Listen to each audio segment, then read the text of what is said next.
it's Mike with the Hunting Quest. As most of you know, Mark and Anna are holding down the fort with the podcast, and really appreciate that.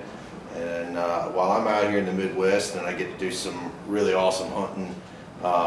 So while they're doing that, I wanted to take a little bit of time to kind of show you what's in my bag. What I go out with. Obviously it's bow season out here, so kind of give you an idea of what it is that I carry with me when I get into the stand, things that I find important, things that are kind of nice to have, you know, kind of stuff like this. By no stretch of the imagination do you need all of this stuff. You have to have all this stuff. Just do the stuff that you know, do the bare minimum. Get out, go hunting. You know, you don't have to kill yourself. But with that being said, some of the things that I find important, we'll go through that a little bit more, and you know, kind of discuss with you what it is and why it is that I like it, what it is and why it is that I don't like it in some cases. But it's kind of where we're at. So without further ado, first thing that I wanted to kind of point out is a pack. This is a Mystery Ranch Treehouse 38 liter pack. Really nice pack. I don't think I've ever had a pack this nice. There's some things I like about it, especially it's a bigger pack. It's kind of new to me this year to hunt with such a big pack, but I'm also doing a lot more filming and trying to get some video to share with everybody so that you can see what it's like when I'm out hunting. So that's why I went with a little bit bigger of a pack. But this Mystery Ranch Treehouse, they've got a smaller size as well. I think it's a 20 liter. Very nice. It's really quiet. It's got a lot of pockets. It's got one major deep pocket, a couple of inside pockets that are shallow, some pockets on the outside. The other reason and the other thing that I really like about this pack is, you know, it has these straps here that clip on, and it provides compression within the pack. And an additional feature that's really good about that is I can take my Raven R10 that's right back here.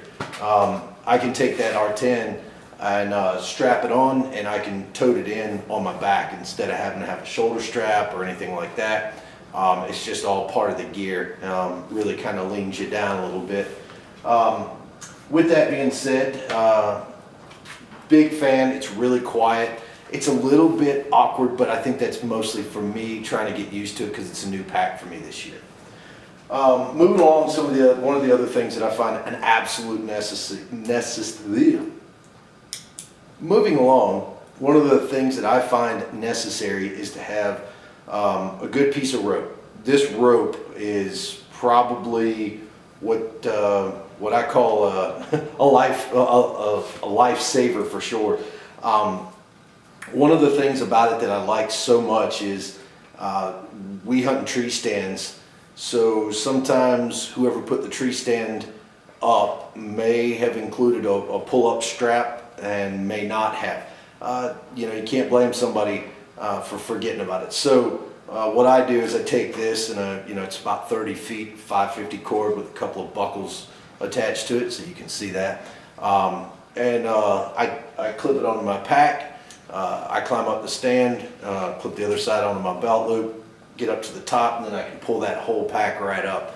That way, you know, I'm not having to go up with additional weight. I'm not having to mess with it once I get up there. I can get my butt in the stand, get myself safe, get myself comfortable, and then bring all my packs up and get everything set up that way. So highly recommend having this. You know, you gotta have it. It's, you know, doesn't weigh any extra, so if you're doing some serious hiking into places, you know, half a pound. And you know, the old saying is, you know, ounces make pounds, pounds make pain. There's some truth to it, but that's a necessity. Moving along, one of the other things that I've got is I've got this Realtree easy hanger. These easy hangers are one best things I think I've found as a, I guess we call it as a luxury item. It's got this auger on one end. You kind of screw it into the tree. It's got this hanger on the other side. So essentially what that does is once you've gotten your backpack up, you've gotten everything in place, you want to kind of hang it somewhere, you auger this guy into the tree. You've got this little, you hang this from, your strap back here, and you've got it kind of the pack out of the way. It's not sitting in the stand with you. It's a good feature, good good capability to kind of get stuff out of your way on a stand. So I really like this. One of the things that Mystery Ranch does in their packs is they give you extra straps that you're able to actually unstrap this, and you can strap it onto a tree, around the tree, so it hugs the tree if you'd like to do that. I'm a bigger fan of the Easy Hanger. Again, this is a new pack, so I'll give it a shot and see what I think, but that's just really quick, simple, easy to put up. Another necessity that I have is I've got these Cabela Space Rains. They're probably one of the nicer pieces of rain gear that I own. I don't typically hunt in the rain, and if I do, I'm hunting in a blind. But it doesn't mean you don't get caught out in the rain, you don't get caught in the storm. Here in the Midwest, couple of times, I've been out in the stands. It's been really beautiful day, and 20 minutes later there's a thunderstorm, and you get caught out in that, and nobody likes that. So I always keep some rain gear with me just in case. It's kind of one of those necessary evils. I don't do a lot of hiking in for long distances, so again, weight doesn't really play a huge factor to me, but these really aren't that heavy, and they're very compact, so they don't take up a lot of space.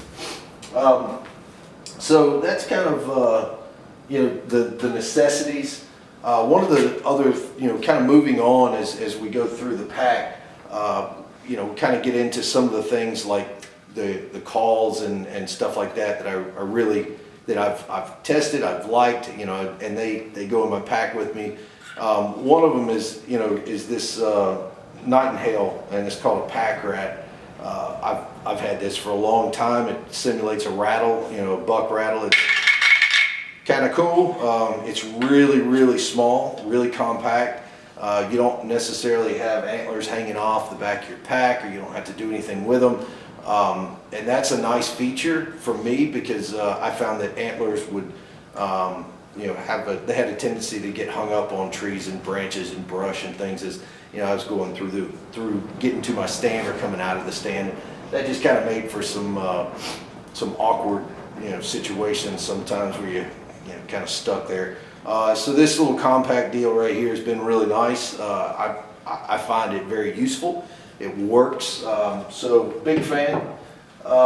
New to my pack this year, I'm trying this guy out, and it's an extinguisher call. It's a variable call, so it does a buck, does a doe, and it does a fawn bleat. So I really, the jury's out on this one. Nothing wrong with it. I can't say anything good or bad about it yet. So far, it's worked okay. Haven't had anything stick or anything. But again, I've only used this for maybe a week and a half, 2 weeks. So I'll probably do another video on this one later to give you a better plan. The one thing that I do like about this, more so than anything else, is my old grunts that I had would have a tendency to stick. The reeds inside would stick, particularly when it was cold out. And this has got a slider on it here, and that slider actually allows that reed to kind of break free. So if it is sticking, you have the ability to kind of fix that on the fly without any issue. So that's a good feature so far. That's pretty much all that I go out with from a call perspective. There's a lot of other things out there that some of you like, some of you don't like. I'd appreciate it if you told me some of the things that you did like from calls or any of this gear you think I may, I should add to my collection. Again, it's one of those things, we're always learning from each other, and that's what we want to go with. So But moving along over here on this side, these are my binoculars. And really, with bow hunting, you don't necessarily have to have them, but I like to have them. I'm getting a little bit older. My eyes are getting a little bit more, a little worse for the wear. So it's always nice to have a good set of binoculars, especially if you're looking, out here in the Midwest. There's, you're constantly scanning horizons. You're constantly scanning maybe, a long area, looking to see what's coming your way. So these binoculars help out quite a bit. And the binoculars case, this case, it's made by Sitka. I'm kind of a fan of it. It locks in. It's got a really cool lock in down here. But when you're using it, it's got a magnetic draw here to kind of get this out of the way. It has really easy access to your binoculars, and it's got these really cool pockets. Now, what I like about these pockets, and Sitka did a really cool job with it, and these open up from the inside. So as you're wearing it, you've got to reach down here and it pulls open. I like that because if it's up here on the front, oftentimes it'll get hung up if I'm, walking in somewhere. I've got something that, I'm in a pretty heavily brushed area or something like that. This kind of stays out of the way, and you can put different things in there. I tend to put my rangefinder in there. It's for pretty easy access. So again, really good binocular holder so far. I'm a big fan of it. And that's that's kind of where again, not a necessity, but certainly something that you could find yourself wanting to have if you wanted to upgrade or make some changes to your gear. All right, so moving along, we've one of the things that I've found that I really is a necessary for me to have are things that kind of get rid of the human scent, right? I've got a few things that I've tried, I've liked. This stuff, it's called Dead Downwind. You can pretty much find it anywhere. It's relatively inexpensive. I think I paid $6 for this guy, but this is a necessity, and the reason why is we're constantly in and out of houses. We're cooking. I'm not a big, I don't spend the money on going out to try to find something to lock all my gear away and try to get the scent down and ozones and all that stuff. It's just not something that I really have a lot of time for. So I use a lot of that to kind of reduce my day-to-day scent. And the other thing that I found that I really like in this stuff, and it's nose jammer. And this field spray by far is some of the best stuff that I've used. I spray it on me, right as I'm starting to get at, right as I'm headed into the woods, kind of let it soak in. I start with the dead downwind. Then I move to the nose jammer. Smells like vanilla. I know folks who make their own. This stuff, to me though, works. It's phenomenal. They've got a whole line of different products out there. They've got some wipes for your gear. They've got all kinds of really good stuff, and I can tell you we've used it extensively last year, and without a doubt it's probably one of my favorite things that I make sure is in my pack every single time I go out. So again, nose jammer, that nose jammer stuff's really impressive. This one's pretty cool. It's made by Tinks. Most of you know about this. It's mini bomb, and basically what you do is this little orange case right here. You fill up with your favorite doe scent, estrus, rut, whatever it is that you're using.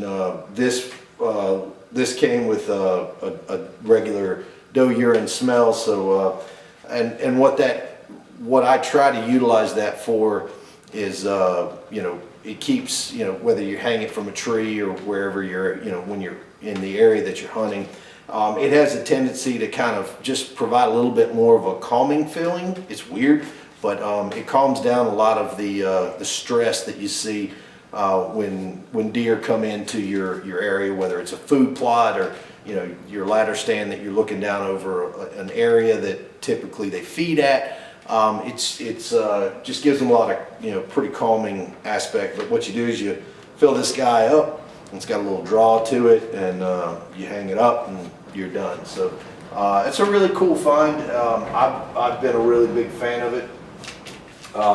This is another one too. Kind of moving along. This nose jammer has got these gear and rear wipes. Yes, gear and rear wipes. So you can wipe down your like, for example, my R10. You can wipe that down. You can wipe down whatever you'd like. This has been, and then obviously, if for whatever reason, nature calls and you need to go do your business, you've got a nice pack with you. So this stuff works out pretty well. All right, that kind of covers it for scents. One of the things that's kind of odd that you see here, I've got this little thermal seat. I'm a big fan of this guy. You sit on it, keeps your butt a little bit warm, but I mainly got this because a lot of our ladder stands are really old, so they've got the wire mesh seats on them, and sitting on that for a couple of hours has a tendency to not be very comfortable. So this plays a pretty good role in comfort and in heat. So big fan of that. If you've got nice seats like the millennials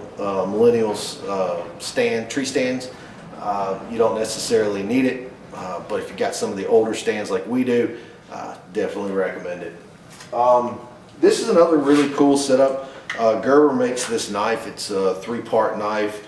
Really easy to set up, really easy to kind of do what you need to do with it. It's got a serrated blade, it's got a short blade, it's got a long blade that come with it. All of them pop on here, and then you can use it as needed, whether it's you're field dressing something or you're trying to put stuff in. But the other thing too is it locks in. You've got a nice little case right there. This Gerber knife is, the blades are replaceable. They're also sharpenable. Again, I'm kind of a fan of it. I got it last year as a present, and so I've used it. I've used it for cleaning fish. I've used it for now for hunting. So pretty good find there. Now, one of the other things that the last major area I wanted to get into was electronics. I'm a technology person. I kind of like being able to go out and having some of the cool gadgets in my day-to-day life. But when I'm hunting, I try to keep it to a bare minimum. Some of the things that I absolutely love though, and obviously if you're out and you're doing any kind of bow hunting, you want a really good laser rangefinder. This is a Vortex Impact. I've got one. I bought my wife one. They're fantastic. The batteries last, very for a very long time.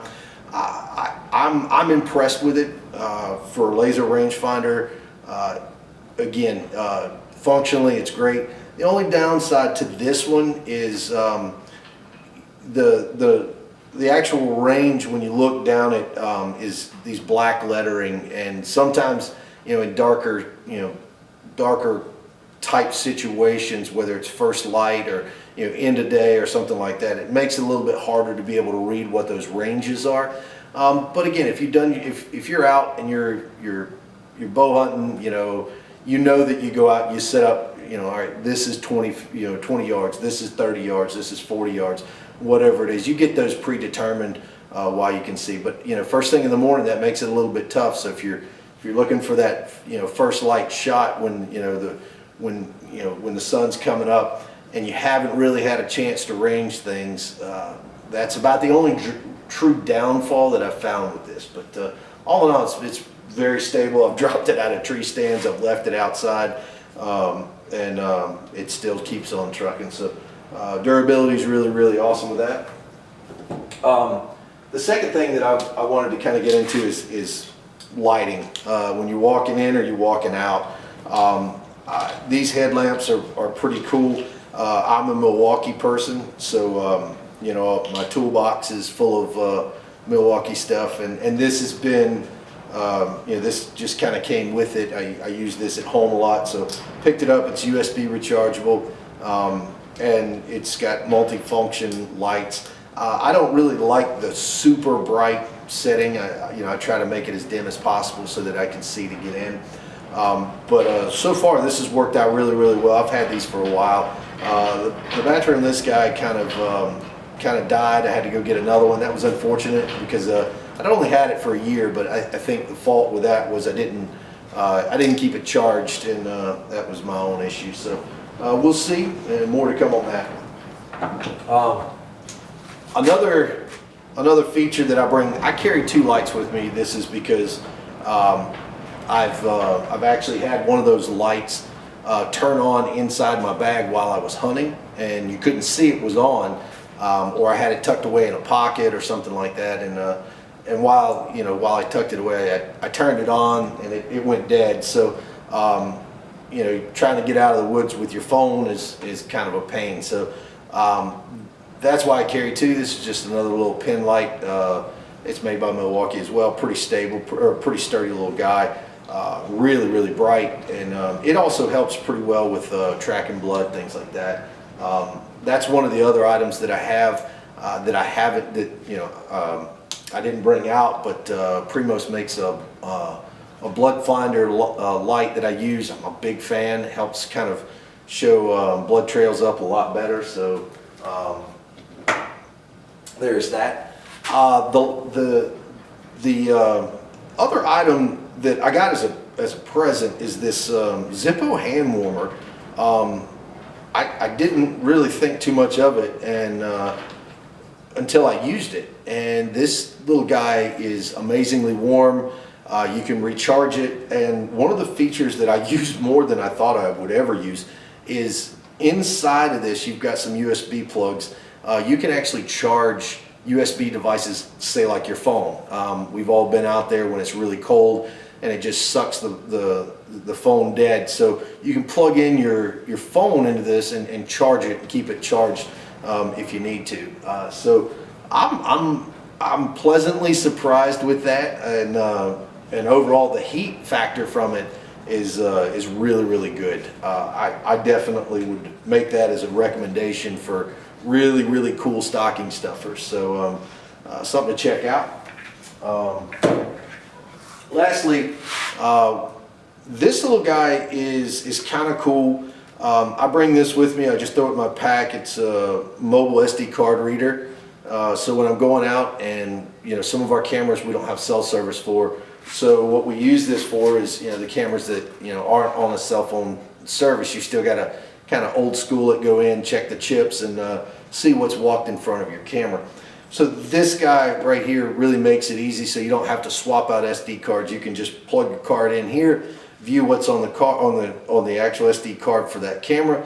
Once you're done, you can erase it and plug it back in and keep on trucking. So I'm kind of a fan. It's not real heavy. It's really durable. Nobody here at the camp's been able to break it, which should tell you something. We're pretty hard on gear around here. So this is the Raven R10. Fantastic crossbow. I've been a huge fan of this. I've been hunting with it for about 4 years. Again, can't really say more than it's amazing. It's high quality. I think it shoots 400. It's over 400 feet per second. I think it's like 450, but we can. You have to go look it up. Don't quote me on it. The scope itself has got this really cool feature. You can dial in and you basically illuminate the circles inside so that you can see your 20, 30, 40, and this thing goes all the way out to 100, and with accuracy, might I say. So really, really good crossbow. Big fan. They're not cheap. But I tell you, I've had a lot of good success with it, and hopefully I'll continue to have some good success with it, and keep on trucking with that guy. Now, one of the things that people ask me a lot of times is, what broadheads do I use? All right, so Raven makes their own bolts. Obviously, you can see there. I do a collection of 2 different types. I've always been a fan of fixed non-mechanical broadheads. These are some, they're called Whack'ems. I'm a big fan of these guys. They shoot really, really straight. For those of you who've never shot a broadhead before, broadheads tend to fly different based off of how they're made. Anytime you add something to the front end of your bow, you obviously want to go test it. You want to make sure that it works, that it functions, but more importantly, you want to be able to say, I know how this broadhead shoots. I'm a little bit old school. I'm getting into the new school stuff, but from an old school perspective, having a non-mechanical broadhead is something that I'm just used to. Now, with that being said, I've moved over to some new broadheads. It's called Swacker, made for broadhead or made for crossbows. They open up and they, I think they have a 1.75 inch cutting diameter, so plenty of cutting room there. So you make sure that you have a ethical kill, and that everything works out well. Again, they're mechanical broadheads, so I got a little bit of work to do on those. But as my comfort level increases with them, and I think they will, I'll provide more feedback there. So, all right, folks, that's kind of my what's in the bag, and I hope you enjoyed this. If you did, please give us a like, and maybe think about subscribing. We certainly appreciate it, and we want you to make sure that we provide you with some good information, maybe to help improve your hunt, and improve us as a whole, and being able to go out and do a little bit, have some success with hunting. All right, folks, until next time, we'll talk later. Bye, everybody.